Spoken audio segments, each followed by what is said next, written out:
Assalamualaikum warahmatullahi wabarakatuh. Perkenalkan saya M. Akbar dan rekan saya. Saya Zulkifli. eh, di sini di mana kita disuruh mencari jurnal yang Q1 sampai Q4, yaitu tentang tema manufaktur modern. Nah, di sini untuk judul PPT kita adalah analisis implementasi iceberg effect dan domino effect dalam industri manufaktur modern. Oke, next.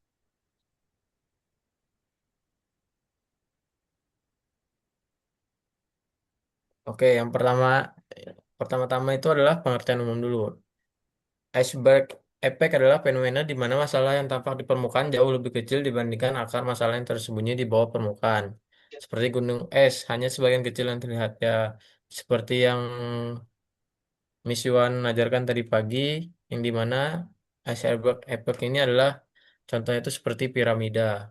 Terlihat kecil di atas, tapi di bawah terlihat begitu besar. Dan yang kedua itu domino effect, yang dimana fenomena ini suatu kegagalan kecil dapat memicu serangkaian kegagalan lainnya secara berurutan. Oke, next.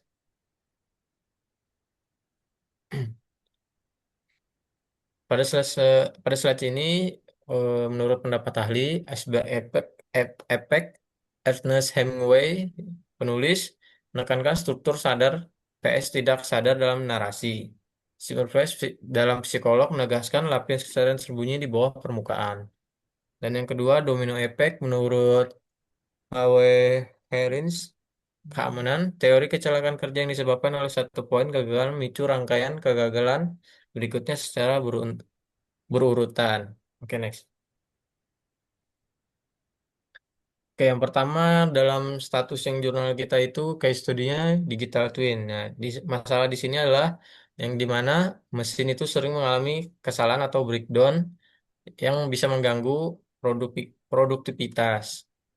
Di sini fenomena gunung esnya adalah masalah integrasi data yang rumit antar sistem, kurangnya skill SDM dalam teknologi digital, dan yang terakhir ketidaksiapan infrastruktur digital perusahaan. Analisis ini berdasarkan abstrak jurnal implementasi digital twin dalam industri manufaktur modern. Terus yang case study kedua, yang pertama itu masalah permukaan, di mana penumpukan limbah baterai litium dari kendaraan listrik yang terus meningkat tanpa penanganan memadai. Dan yang kedua, fenomena gunung es domino effect, kurangnya standar desain bongkar pasang, risiko keamanan tinggi saat pembongkaran, rantai pasok yang tidak transparan. Oke, slide selanjutnya dilanjutkan oleh teman saya. Kemudian ada perbandingan implementasi. Iceberg effect digunakan untuk identifikasi akar masalah. Bagaimana itu bisa terjadi? Fokus pada kedalaman masalah yang sembunyi, bawah permukaan mengungkap penyebab penyebab fundamental. Kemudian yang kedua ada domino effect.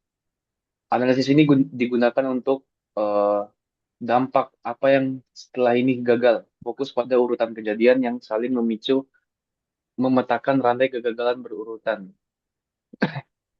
Kemudian identifikasi masalah. Gap industri manufaktur modern terdapat kesenjangan signifikan antara teori akademis dan implementasi nyata dalam industri manufaktur modern. Konsep seperti iceberg effect dan domino effect sering kita pahami secara teoritis, namun aplikasinya di lapangan masih menghadapi berbagai hambatan struktural dan operasional. Ada masalah biaya, hidden cost menjadi tantangan utama dalam transisi menuju industri hijau dan cerdas. Kemudian penanggulangan dan solusi. Untuk penanggulangan rangka kerja ada 5 lapis berdasarkan jurnal Digital Twin untuk identifikasi masalah bertingkat. Implementasi teknologi blockchain dan IoT berdasarkan jurnal Baterai IEV untuk transparansi rantai pasok. Kemudian untuk solusi tim, integrasi Digital Twin untuk memantau dan memprediksi efek domino. Sebelum terjadi, membuat gunung es, masalah tersembunyi menjadi terlihat melalui visualisasi data real time. Kemudian ada future research. Berdasarkan analisis implementasi iceberg effect dan domino, efek dalam industri manufaktur modern adalah saran penelitian untuk pengembangan ke depan. Yang pertama, pengembangan AI human centric yang merancang sistem kecerdasan buatan yang lebih berpusat pada manusia untuk menjembatani kesenjangan skill pekerja dalam menghadapi transformasi digital industri manufaktur. Kemudian yang kedua ada standarisasi global remanufaktur baterai, mendorong pembentukan standar internasional untuk proses remanufaktur baterai yang mendukung implementasi circular economy secara berkelanjutan. Mungkin itu aja eh, dari saya dan rekan saya Muhammad Akbar. Sekian presentasi dari kami, lebih dan kurang yang mohon dimaafkan. Wassalamualaikum warahmatullahi wabarakatuh. Waalaikumsalam warahmatullahi wabarakatuh.